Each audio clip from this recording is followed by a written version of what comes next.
In this short tutorial, I will show you how to disable disappearing messages on WhatsApp.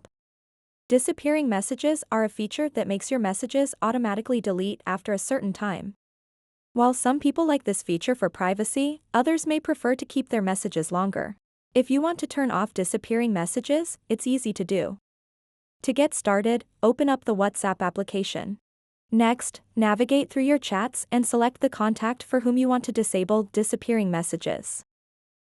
Once you've selected the desired contact, tap on their name at the top left corner of the chat screen.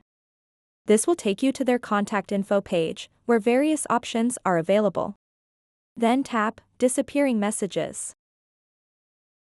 To disable disappearing messages for this specific contact, select Off. If there are more contacts for whom you'd like to disable this feature, simply repeat these steps for each individual chat. And there you have it.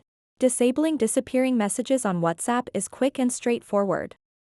So that wraps up this tutorial. If you have any questions about this whole process, please let me know in the comments section below.